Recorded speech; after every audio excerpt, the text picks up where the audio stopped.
Assalamualaikum warahmatullahi wabarakatuh. Saya Ananda Anissa Fitil dari program studi S1 Gizi. Saya akan mempresentasikan tentang alat pendengar.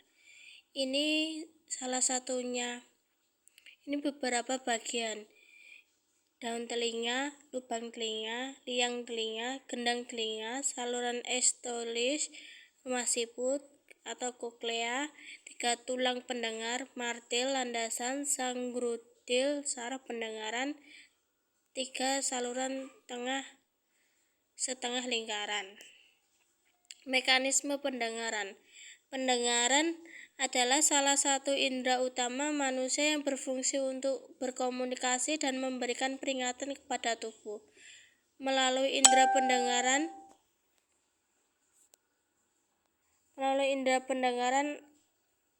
Anda dapat merasakan getaran yang disebut sebagai suara.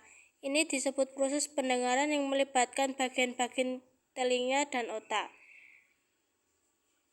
Ketika gendang telinga bergetar, maka getarnya akan terus-menerus ke tulang pendengaran. Tulang pendengaran akan memperkuat getaran ini dan mengirimkan ke telinga bagian dalam. Saat mencapai telinga bagian dalam, getaran akan diubah menjadi impuls listrik dan dikirim ke saraf pendengar pada otak. Cara kerja telinga. Ini mulai dari organ telinga di bagian luar, yaitu daun telinga menangkap suara di sekitar hingga masuk ke telinga bagian tengah melalui liang telinga.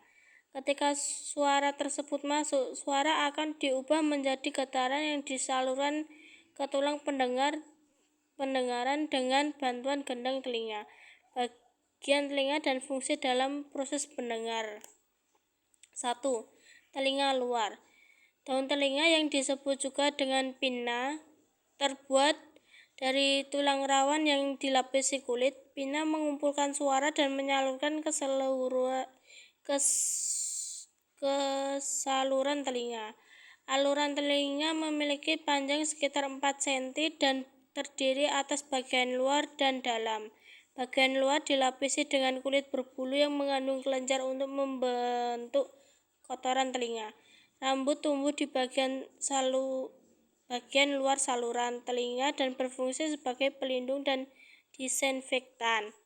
Yang kedua, telinga tengah. Telinga tengah adalah ruang berisi udara yang berhubung ke bagian belakang hidung melalui tabung tipis dan panjang yang disebut tabung eustasius. Ada 3 tulang yang bertugas menyalurkan suara dari membran timpani ke bagian dalam telinga. Tulang tersebut bernama malleus, incus, dan stapes. Dinding luar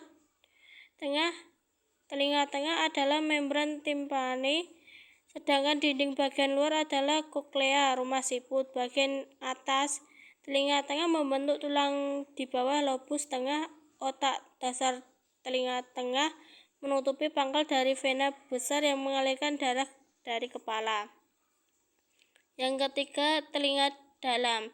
Telinga dalam adalah ruang terdiri atas lambirin bertulang atau lambirin membran, satu di dalam satu yang lain.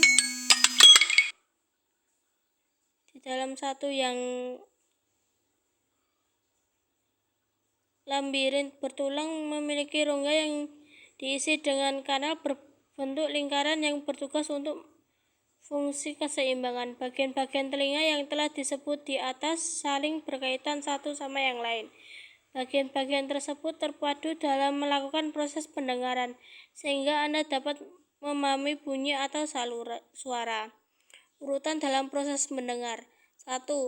Gelombang suara memasuki telinga luar dan berjalan melalui lorong sempit yang disebut saluran telinga yang mengarah ke gendang telinga. 2.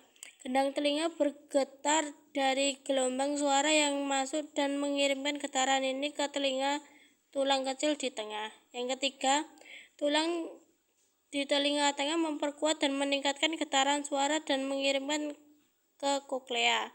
Yang keempat, setelah getaran menyebabkan cairan di dalam koklea bergetar.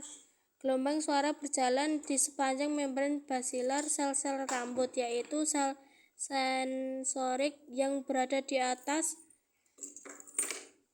membran basilar, mengendalikan gelombang suara. Sel-sel rambut di dekat ujung lebar koklea kemudian mendeteksi suara bernada tinggi, sedangkan yang lebih dekat di tengah mendeteksi suara bernada rendah. 5. Saat sel-sel rambut bergerak, komponen seperti rambut yang sangat kecil dikenal dengan stereosilia yang bertengger di atas sel-sel rambut menabrak struktur dan lengkungan di atasnya. Ini menyebabkan stereosilia terbuka. Kemudian bahan kimia masuk ke dalam sel dan menciptakan sinyal listrik. Yang keenam, saraf pendengaran kemudian membawa sinyal ke sistem saluran otak dan mengubahnya menjadi suara yang kita kenal dan pahami. Fungsi otak yang berhubungan dengan proses pendengaran. 1. Memblokir suara yang tidak diinginkan. 2. Menentukan lokasi sumber suara. 3. Menentukan suara nyala dan mati. 4. Interaksi rangsangan suara dengan bagian otak lainnya. Thank you. Sekian dari saya. Wassalamualaikum warahmatullahi wabarakatuh.